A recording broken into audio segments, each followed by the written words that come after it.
السلام علیکم ورحمت الله وبرکاتہ. زیم ستاسو ورور ستاسو کوربه زاید خان. موږ یو ځل بیا د ام جی بی ټي پروګرام کې حاضر یو د عثمان حقیار سره. تاسو کومه نوې شعر او شاعري تیار کړی نو هغه د موږ ته او خپلو اوریدونکو ته ډالۍ کړئ. زاید صاحب ډېره مننه کوم ستاسو د غزل نه مخکې درته یو دوه شعر وایم.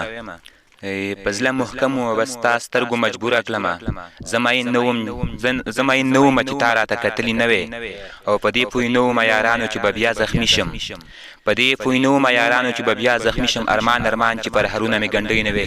یو روماني غزل درته شعر کومه. ډېره مننه.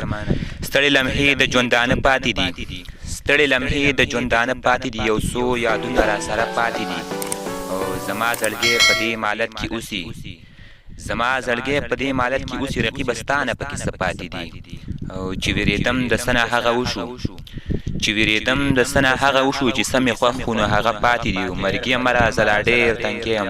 ډېره مننه. چې وېرېدم د څه نه هغه وشو، چې څه مې خوښ نو هغه پاتې دي، مرګي مه راځه لا ډېر تنګ یم، مرګي مه راځه لا ډېر تنګ یم، ډېر ارمانونه مې په زړه پاتې دي. مننه. خوند او مزه مې د ژوندون نه وتي، خوند او مزه مې د ژوندون نه وتي، په زندګۍ کې مې تراخه پاتې دي، او مقتله چې حقیاره وخت سره راویښ به شمه، حقیاره وخت سره راویښ به شمه، لا خو خیالونه مې اوده پاتې دي. یو بل غزل دی دغه نه مخکې درته یو دوه شعر وایم.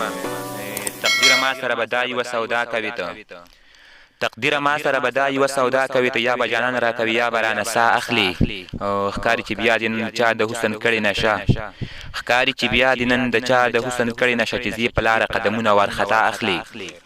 غزل دی چې د پولادو په شان جوړ ومه په مینه کې اوبه شوم، د پولادو په شان جوړ ومه په مینه کې اوبه شوم، عشق مې داسې ژوند برباد کړو نیمایي هم پاتې نه شوم، څنګ به هورې او غلمان وي څنګ به جوړ وي جنتونه، څنګ به هورې او غلمان وي څنګ به جوړ وي جنتونه، زه یو ښکلي ته خالقه نن حیران ګوته په خوله شوم.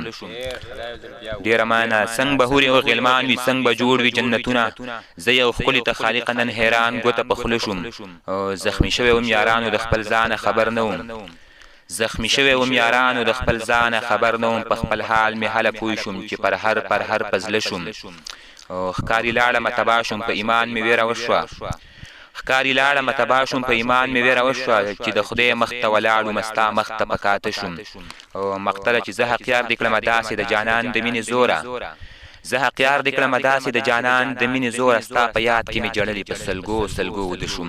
جی عثمان حقیار صاحب ستاسو ډېره مهرباني. جی اوریدونکو دا